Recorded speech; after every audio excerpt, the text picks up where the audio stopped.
আমেরিকার ওয়াশিংটনের হোয়াইট হাউসের মাথার উপর কালেমার পতাকা উঠবে, মস্কোর রাজপথে আল্লাহু আকবরের ধ্বনি উঠবে, চায়নার পিকিং এর পথে পথে আল্লাহু আকবরের ধ্বনি উঠবে, দিল্লির লাল কেল্লা আবার ইসলাম শাসন করবে।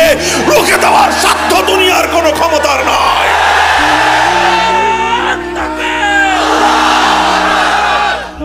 ওরা আল্লাহর নবীর এই সমস্ত হাদিসগুলো নিয়ে গবেষণা করে। ওরা জানে ইসলামের চূড়ান্ত বিজয় হবে। যখন সোভিয়েত রাশিয়ার পতন ঘটলো, দুনিয়াটা দুই মেরুতে বিভক্ত ছিল। একটা হলো আমেরিকান ব্লক, আর একটা হলো সোভিয়েত রাশিয়ান ব্লক। দুনিয়া দুই ভাগে বিভক্ত ছিল। বাংলাদেশের স্বাধীনতার সময় ভারত ছিল রাশিয়ান ব্লকে, পাকিস্তান ছিল আমেরিকান ব্লকে। এই জন্য বাংলাদেশের স্বাধীনতার বিরোধিতা করেছিল আমেরিকা। আপনারা জানেন আমেরিকা বাংলাদেশের স্বাধীনতা বিরোধিতা করেছিল, কারণ পাকিস্তান ছিল আমেরিকার পক্ষে আর ভারত ছিল রাশিয়ার পক্ষে। আমাদের দেশে স্বাধীনতা শুধু আমরাই লড়াই করি নাই, আমাদের দেশের স্বাধীনতা নিয়ে ভারত পাকিস্তানের লড়াই ছিল, আমাদের দেশের স্বাধীনতা নিয়ে সোভিয়েত ইউনিয়ন আর আমেরিকার লড়াই ছিল। এজন্য তখন অনেকে বলতো দুই সাম্রাজ্যবাদী কুকুরের লড়াই।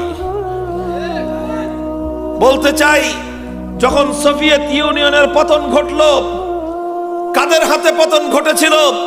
আফগানিস্তানের কিছু মোল্লা মৌলবীদের হাতে এমন পিটানি খেয়েছিল, সোভিয়েত ইউনিয়ন ভেঙ্গে খান খান হয়ে গেছে। সোভিয়েত ইউনিয়ন যখন ভেঙ্গে টুকরো টুকরো হয়ে গেল, পরাশক্তির আসন থেকে তার পদচ্যুতি ঘটলো। পৃথিবীতে একক শক্তি হিসেবে আমেরিকা আবির্ভূত হলো।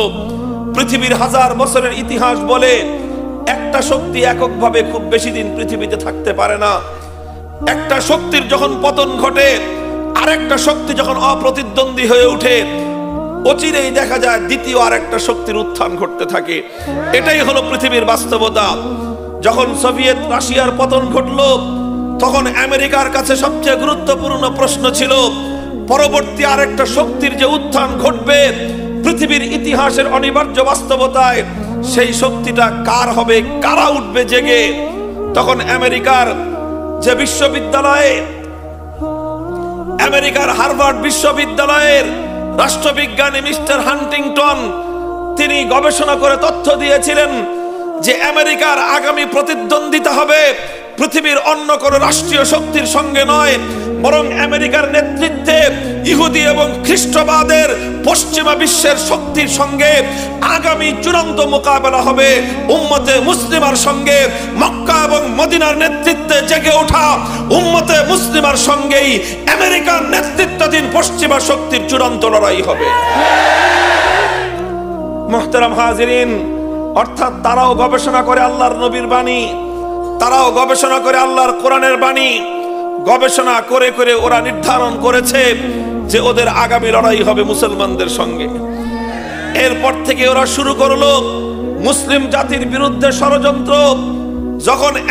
যখন সোভিয়েত ইউনিয়নের সঙ্গে আফগানিস্তান যুদ্ধ করত, তখন আফগান মুজাহিদদেরকে বলা হতো স্বাধীনতাকামী। ওই যুগে যখন ইহুদিদের বিরুদ্ধে ফিলিস্তিনের মুজাহিদরা লড়াই করত, তখন ফিলিস্তিনের মুজাহিদদেরকে বলা হতো স্বাধীনতাকামী। প্যালেস্টাইন ফেরত স্বাধীনতার মুক্তিযোদ্ধা, আফগান ফেরত স্বাধীনতার মুক্তিযোদ্ধা। আর যেই নাকি সোভিয়েতের পতন ঘটলো, আফগানিস্তানের মুজাহিদদের লড়াই শুরু হলো আমেরিকার সঙ্গে। সঙ্গে সঙ্গে আমেরিকার সুর পরিবর্তন হয়ে গেল। এখন সেই আফগান যোদ্ধারা হয়ে গেল জঙ্গিবাদী। হাজিরিন, এত কথা বলা আমার উদ্দেশ্য নয়। আমার উদ্দেশ্য হলো তোমাদেরকে একটা বিষয়ে সচেতনতা তৈরি করা।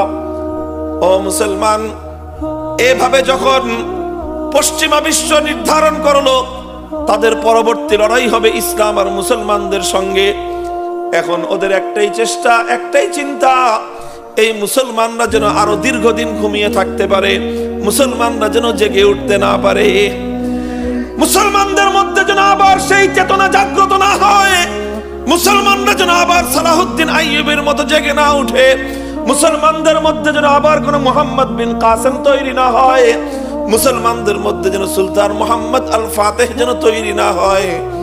এটাই হলো ওদের চেষ্টা। মুসলিম জাতির মুসলিম জাতি যেন ঈমানি চেতনায় উদ্বুদ্ধ না হয়ে উঠতে পারে, এজন্য মুসলমানদের বিরুদ্ধে বহুমুখী ষড়যন্ত্র পরিচালনা হয়। আর সেই সকল ষড়যন্ত্রগুলোর মধ্যে সবচেয়ে বড় ষড়যন্ত্র যেটা, সেটা হলো মুসলিম সমাজগুলোকে, তাদের নৈতিক চরিত্রকে ধসিয়ে দেওয়া।